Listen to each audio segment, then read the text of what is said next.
Welcome to Toffee TV. It's the final word. Everton 0, Chelsea 0. Now it's Christmas Eve. Are we bollocks going into a studio? Family things to do. But to make sure that we get videos out as well. So it's like we've done. It's like a satellite link, Baz, between us. It's not like, but you know, just to make sure we get the final word out to talk about this game. Yeah, mate, we're doing it. We're doing it. It is Christmas Eve. We weren't going to the studio. No. So here we are. We're here from anywhere. We're broadcast from anywhere. Yeah. There might be like a satellite delay or something. I want it to be just to make it feel like that. But anyway, let's get on with it. Couple of changes. Well, 3 changes, weren't there, for this game? Obviously, no Wayne Rooney, who's suffering from flu.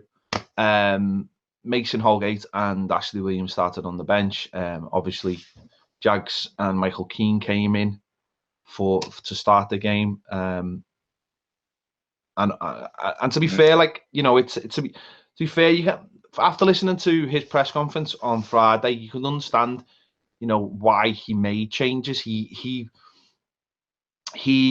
made, you know, very aware that beating the teams around them was more important than beating, you know, teams who were in the top 4 or top 6 or whatever, just to build up that gap. So with, you know, the heavy schedule with West Brom on Boxing Day, with Bournemouth coming up, you can understand why he felt like he needed to make a few changes.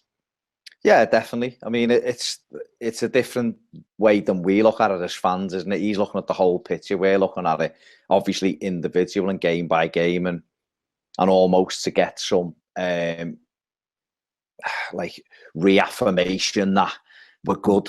You know, we can mix it with these teams. But I mean, I think the Wayne Rooney thing, I know you've given it the air quotes and all that, but I believe he was suffering on Monday in the West Ham game.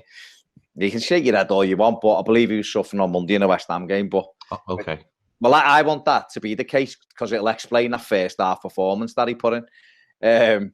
I just don't think you allow someone to go who's got the flu to go into a children's hospital. I just don't think that happens. Sorry, I don't believe it. But anyway, we wasn't allowed to Goodison yesterday. But no, I mean, of course it's right. There's games coming up, and obviously the West Bromwich Albion game, he will look at as rightly or wrongly more winnable than what Chelsea was at home, or certainly more key with what's going on around us. So he made the changes, and he'll be making changes again because we're embarking on a period of something like 5 games in 17 days or something like that, or whatever it was. So it was always going to be, it's always going to be a schedule that he's going to have to mix it, because we've seen already with Ghana, you know, yesterday, that's basically him out of all of those fixtures, you know, the cup game and everything. So yeah, he's got to be very careful with the players now. Yeah, I mean, obviously we'll come to that in a minute, but you know, I think that's the right way to do it. He's got a job, and he's got a job to do, and you look at the results from yesterday, and you look at something like Newcastle beating West Ham at home. Now, West Ham beat Chelsea a couple of weeks ago, 1-0, but it didn't. You know, that's great, but then you get beat by Newcastle, and you know, you allow one of your rivals to close the gap. So what would they rather have had? Would they rather have beaten Newcastle rather than beating Chelsea? I know beating Chelsea is a big thing, but for where they are in the table, it doesn't do anything for them. So I can understand why he did that. Obviously, the first 10 minutes, I thought Chelsea wanted to get the game finished really, really quickly, get it over the line, and just really swamped us. And I just thought for those first 10 minutes, we really rode our luck.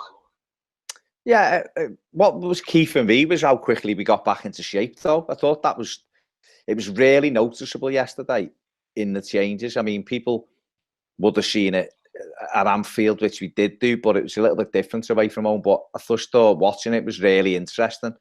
How when we didn't have possession, everyone was back where they should be, and we shifted across, you know, and for them to have implemented that in such a short period of time, I was really impressed with that. Chelsea did start well, but if you actually look at it, I think it was 20 odd minutes before they had their first attempt, which was a Pedro right foot shot, which went 3 or 4, 5 foot wide. So they had all the ball, and they fizzed a couple of fantastic crosses in. But other than that, they, you know, I think if you're Antonio Conte, you'd be very, very disappointed that he just couldn't get round the back of us. And it just shows you, doesn't it, that if you do keep those banks of 4 or a bank of 10, as what we had at times yesterday, you can be very difficult to break down. And I was, to be honest with you, mate, I was really impressed with the ugly side of the game that Everton done yesterday. And some people weren't, and some people won't like it, but Atalanta and Southampton are very much burnt in my brain. So it was fantastic to see a team able to dig in.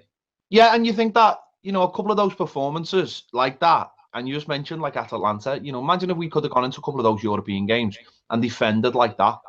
Wouldn't that have made a big difference, you know, to grinding out results?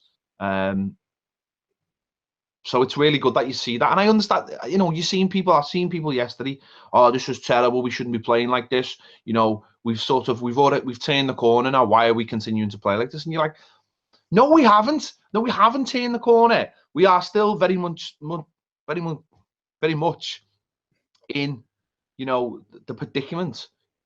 It's about getting the players continuing to play that way. And yesterday, even more so, because we had Keane and we had Jagielka, and it's important that they're on board with the system so that we're not just saying, oh, when we've got Holgate and when we've got Williams, we're fine. We need everyone to be able to do it. And that's the most important thing for me over the next few weeks is that, or even the next 10 days, is that everyone's on board so that changes can be made. So that when players go out to the team, we've got players to replace them. And everyone, he keeps on mentioning how many players we've got in the squad. I'm sure he wants to give a lot of them a fair crack of the whip, but if they're not on board with it.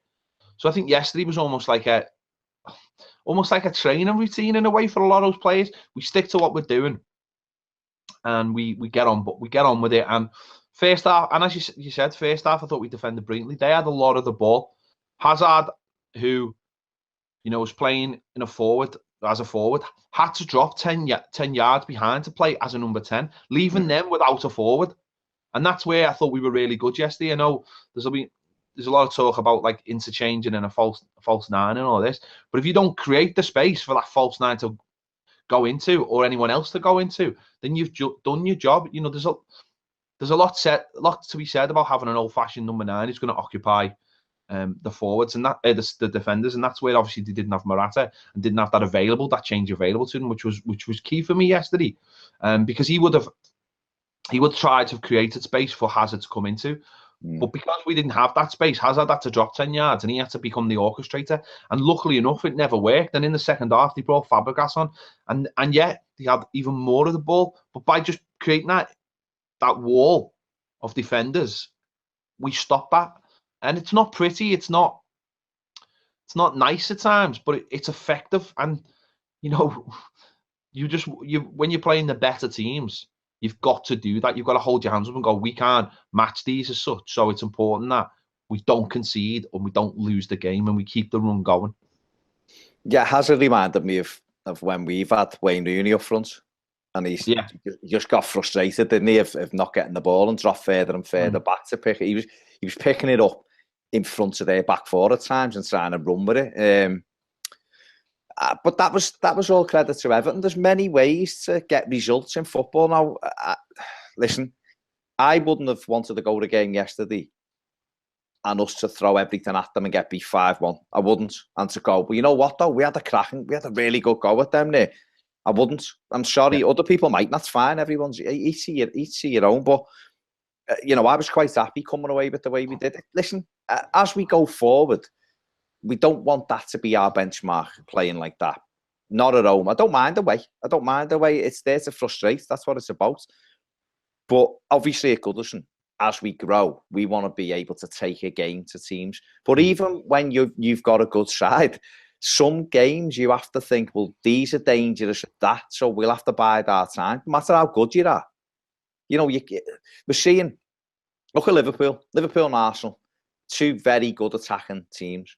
But neither will get near a Premier League title because neither of them can defend to save their lives. And they don't know how to play any other way. And when teams block up against them, they don't know what to do. And Liverpool, people can go on about how good Liverpool are going forward. If teams put 10 behind the ball against Liverpool, they become clueless because they don't know how to play another way. Arsenal, the same. The best teams, okay, Man City are incredible. And they're relentless, but they're £1.3 billion, relentless.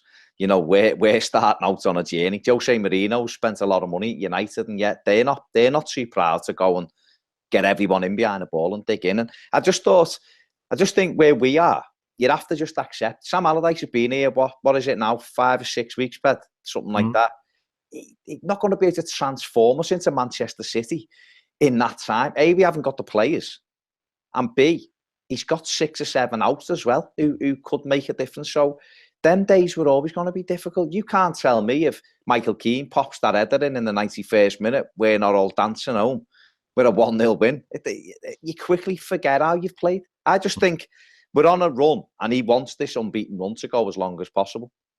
And so it was a means to an end yesterday. We've got a point more than we had at the start to play. Again, we played Chelsea and Liverpool in our last 6 league games. We've only conceded 2 goals. That to me, that's key.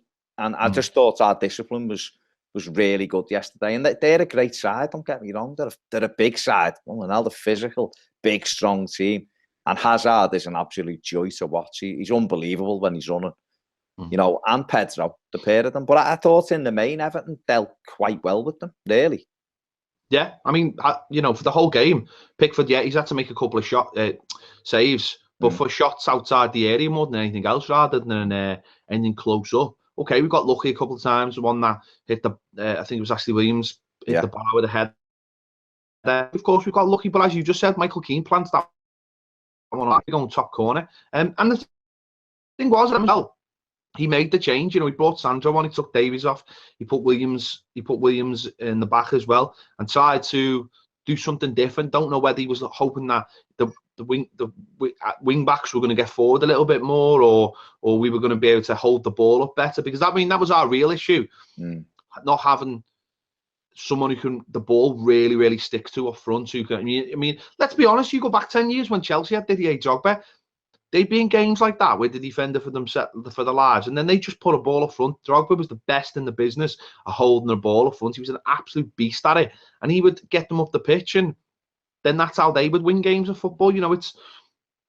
Yesterday we brought Sandro and we tried to hold the ball up better with 2. It didn't really work, but by bringing Williams on as well, we sort of had that defensive stability. He sort of decided he was going to bypass the midfield, and hope that maybe if Gylfi would get the drop downs or whatever. It didn't work, but he tried it. He tried to be a little bit more adventurous. It just didn't work. We don't, he comes out afterwards and says that we give the ball away far too easily, which we do. We're still giving the ball away against better teams too easy. And that's a criticism of, us. It's a criticism of being offensive, not anything else. So it's not a case of, we're just defending for our dear lives and open. He does have tactics that he wants to be offensive. It just, for whatever reason, it happened in the derby as well. You go back to the derby, people bemoaned. We bemoaned the way we played because we were like, can someone just string together 3 passes for God's sake?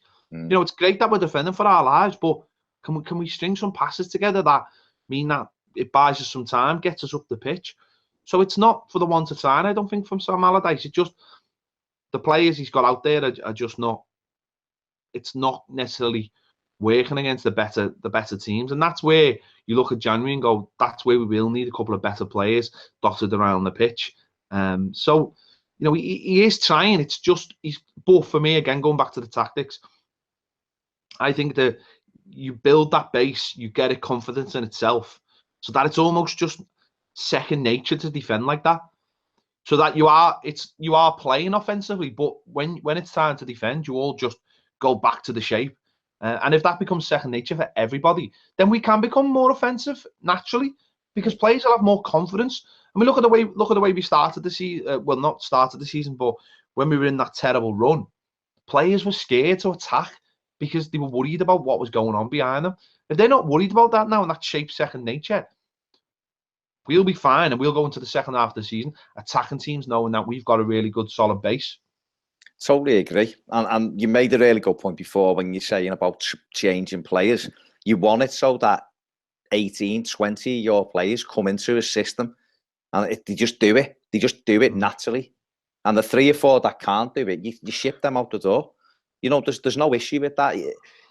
There's great attacking performances and there's great defensive performances, and both should be applauded. And yesterday, I think Everton should be applauded for a brilliant defensive performance, because it takes a lot to concentrate against the top side and keep them out the way we did. And like you said, Pickford makes the best save he made for me. Was the Pedro one was high and it was a comfortable life for him, but the one from Hazard, I was right behind it, and as he hit it, I thought it was in, and he got down brilliantly, and he didn't only save it, he got it out the way, and that was a brilliant save. And I'm just really impressed with that side of it. And you're right, Sam Allardyce comes on and he's like, look, we defended great, but what are we doing going forward? You know, we're not good enough in that, and that's the players. That is the players. You can go on about tactics all you want, but if you know, we had a chance at the end of the first half. If Dominic Calvert-Lewin passes to Garner, he passes to Gylfi, we're winning 1-0. And he doesn't. He makes the wrong decision after doing brilliantly, and the chance goes. And in the second half, him and Sandro were neither use nor ornament, really, up front, the pair of them. You know, Dom couldn't keep hold. He just looked knackered, to be fair. He's a kid, so you're never going to go thingy. I mean, I think I understand fully why he put Sandro on. And I understand that he probably wanted them to try and get some confidence and some game time. But me personally, I had to go with Niasse, because I think Niasse works the defenders and he's physically stronger. But I think his idea was probably play Dominic for 70 minutes, maybe 65 minutes, and then switch that. And obviously the Garner thing changed it. But, you know, there's got to be better performances than that offensively, and he knows that. But like I said before, if you're putting a team out and they can stick to a game plan of keeping it tight and defending well, then the minute you start progressing that ideas going forward, they'll just naturally go to that. One of the worst Liverpool teams I ever saw done a treble in a season. To watch, I mean, not in terms of players, but they were terrible because they were so defensive, but they'd just go bang, bang, goal, and they'd win the game, and that was it. And it was trophy after trophy. Now, I don't think, you know, I've said this before, it's not as if we've just watched 4 or 5 years of halcyon-like football at Goodison, and this dinosaur's come in and is banging it forward. This is kind of what it was like under Koeman. It's just a little bit better defensively than what it was. But, you know, I think he'll get who he wants in January. He'll certainly try to. And then we can take it on. But, you know, it was a strong performance defensively. Just weak going forward. Yeah, and I think you can't not talk about, I mean, you obviously mentioned Garner there and obviously going off injury, which was a really big blow. But I thought Schneiderlin had his best game for a very long time yesterday. You know, I thought he was brilliant. I thought he was very calm in possession. He had his head fully screwed on, fully in the right place. And it looks like he, you know, I think there's some comments in the programme about he doesn't understand why, you know, fans are, or he's, you know, I've got a problem with him or whatever, but he's going to try and sort that out. And I thought yesterday he was very composed, and in a game like that, I thought he gave us exactly what we needed and showed the signs from last year, and more importantly that he's prepared to knuckle down and, you know, win his place back. And I think again on Friday in the press conference, Sam Allardyce talked about not seeing the performances that he'd seen at Southampton when he was at his very best, and then after the game said that was like a performance from him. So I think he thinks he's a big player for him, and it's a case of getting those performances back in and getting that trust, and then getting the trust with the fans. And if that all comes together, then we might save ourselves some money by not having to go out and buying the player that Morgan Schneiderlin was, you know, in January for us, or certainly in the second half of the season. Yeah, listen, he's a vet. We know he's a good player because he proved it last season. This season, it's been not very good. We know that. But you're right. I thought yesterday was by far his best performance of the season. I thought he really come into his own when Garner went off, when we needed him, really, the last half an hour. But no, he was.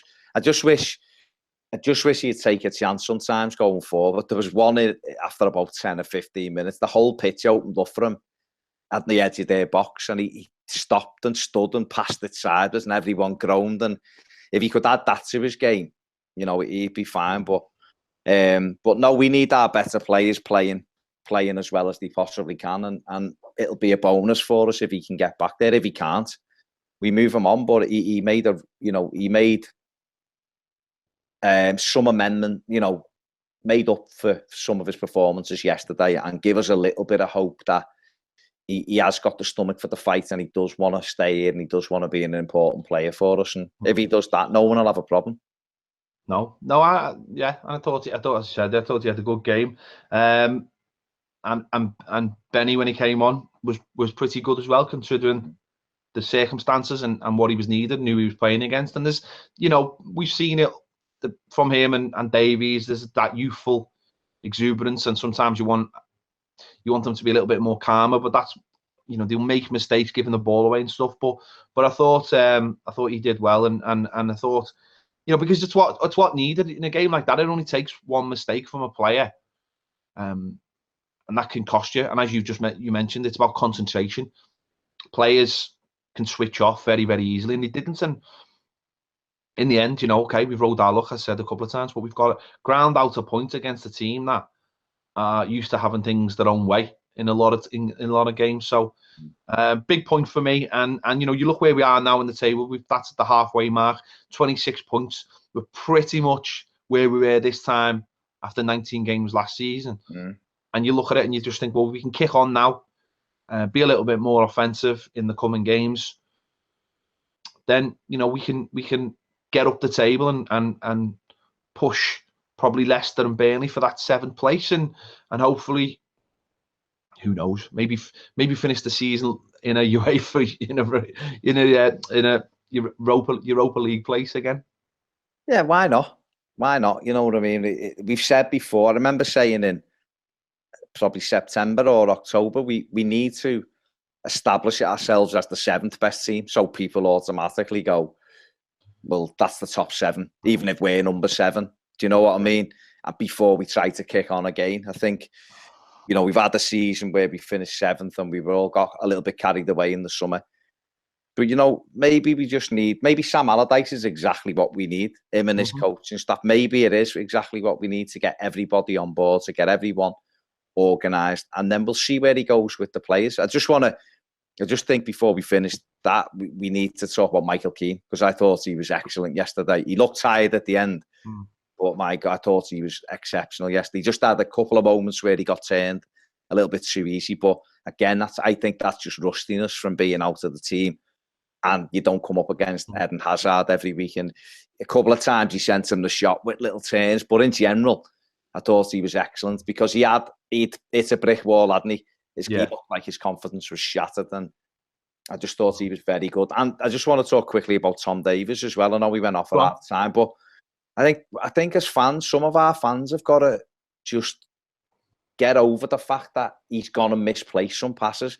He's trying to play forward passes. He's trying to open teams up. There's no point in being there, passing it 2 yards. They've done this with Barkley, and look how that's worked out. He's about to leave the club. So, you know, just accept he's a young lad. He's trying to get us forward. He's an attacking-minded midfield player. He's not perfect by any stretch of the imagination, but you know what? The kid never hurts, and he always has a go. And some weeks he'll be great, in other games he'll get dragged off at half-time, whatever. But just give the kid a little bit of patience. You see now with John Joe Kenny, exceptional again yesterday. Absolutely exceptional against Pedro, Willian, Hazard, whoever they threw at him, Batshuayi, everyone who went and had a little go at him, he came out on top most times. And that's what the kids can do for you. But just get behind him, because the top players, they really are. The babies, but you know what? Good players. Really good players. Yeah. I think people seem to forget Tom Davies was our young player of the season last year and won goal of the season, and took plaudits from all over the place. And just patience that's required. That's all it is. It's just patience. And as you know, you've seen him on Monday night again when he came on against Swansea, you know, breaking forward with the ball, wanting to get forward, getting the ball from A to B as quickly, you know, as can with his running. And he tried that yesterday, and it didn't always come off. He was up against a different caliber of player. Yeah. But he's going to learn from that. And I think Yeah, you're absolutely right. I know people, it makes me laugh because people go, oh, you'll never say anything bad about Tom Davies or use it as fan club or whatever. He's a young lad. He's an Evertonian. He's a lad trying to do his best for Everton, and he'll learn from the mistakes, hopefully, that he makes. He's a boss player. Yeah, he's a really good footballer. He's a really good footballer who, for me, should have started the season in midfield and sort of, but he was an easy admission because, you buy all these new shiny things. It's easy to leave a young lad out when he shouldn't have been. And just patience is needed with him. But the manager clearly trusts him. Just very quickly as well, it's hard when we do it like this because you're just just on Sandro as well. I absolutely agree about what you were saying about Niasse starting. But again, I think it's in the same way. I am probably myself overcritical of him.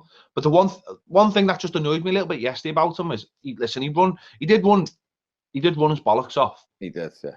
But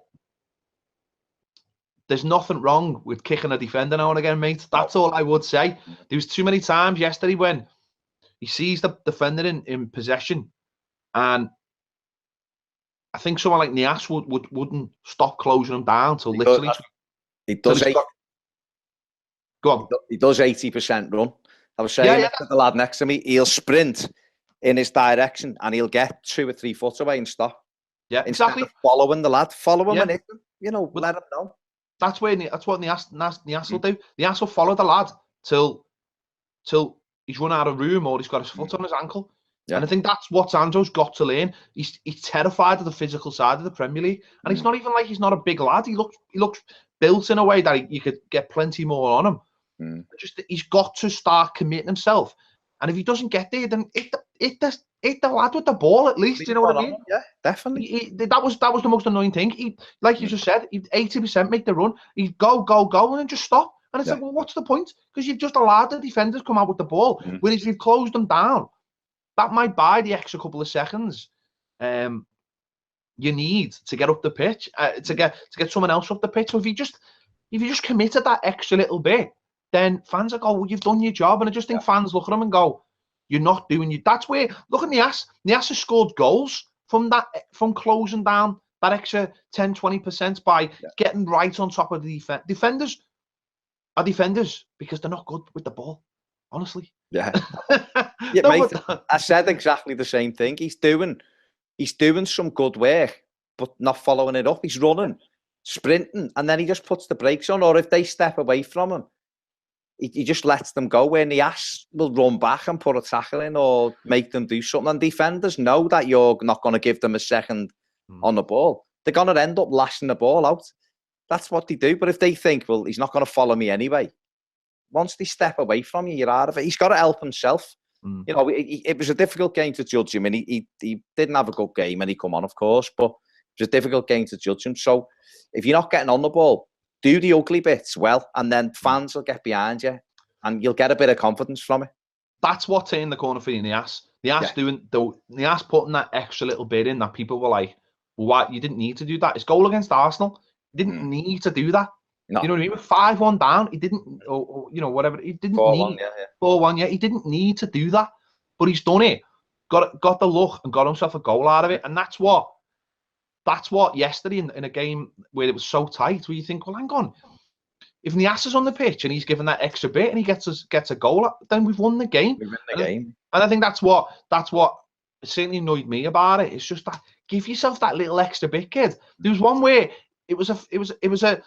I think I can't remember who was going up against the left back or maybe the goalie. I can't quite remember, but it was in his favour and he bottled it last minute and he gave that whoever it was clearing it an easy ride, clearing the ball. And it's like if you give yourself an extra little bit there, you could not only would have won the ball, but you've got your. I think it was a long ball put up the pitch, and if he wins that ball, he's got a brilliant chance to score, and he bottled out. And you're thinking, if you don't give yourself that extra, if you don't put 100% in it, then as fans are just going to go. Lads, when you don't. He had the one when we broke, and it was actually one of our only breaks in the second half. It was a good little move, and it got to him, and he knocked it, and he just you knew that he didn't think he was going to get there. Yeah. He just thought, and if he'd have gone flat out, he'd have got taken. He'd have got the touch and been taken, and he didn't. He pulled out of it, and you're like, You were the favourite then. Go for it. The ass would have gone full pelt. Yeah. And, but I suppose, hopefully he'll learn that. But I just thought yesterday, if I'd have been Sam there, I'd have put the ass on because he would have given Dominic a blow as well because he works that hard. So Calvert-Lewin would have been able to get his breath. But we tried it, and you can't say anything else other than the other go. That's the only disappointing part of it, as I say. Comes on, he works hard, but and it was a little bit more like when we seen him at the beginning when he was a bit more erratic. There was less erratic runs. The runs were all positive, but you've got to commit. You've got to commit to the whole run. There's no point letting the defender off with the most important 5 yards. You commit there. You can take the ball off and you can win even if the defender slices it out and you win the throw and you're 60 yards up the pitch. Then that's what you got to. That's for me is what, and hopefully that's what we'll be saying to him because that's what Allardyce will see. I know he'll be seeing that. So, good point. We're now ninth in the table, and 7 wins, 5 draws, 7 defeats, -6 goal difference. So it's looking a hell of a lot more promising halfway at the season, and hopefully take that into the second half of the season, starting on Boxing Day, and move up the table and cement ourselves in the top half, and go for 7th, I suppose. Definitely 19 games to go. Let's try and win half of them. Let's try and see what we can put on. From now we've got 2 games coming up that are very, very winnable. Both teams are hammered yesterday. So why not? Why not go after them? And if we got 6 points there, we'd be buzzing when we play United at home on New Year's Day, wouldn't we? So. That's what we've got to aim for. 4 points is the minimum out these next 2 games for me, but no reason why we can't get 6. No, that's it. That's the final word. It's Christmas Eve, so we want to wish you all a Merry Christmas, and may all your dreams come true. Something. That's quite profound, but yeah, Merry Christmas, everybody. Yeah, and if you want to watch our Christmas special, get over to Patreon because it's absolutely amazing. Where Baz says something absolutely outrageous that we could not put on YouTube, so it has to be on Patreon. So go and check it out. Thanks for watching as ever. We'll see you later.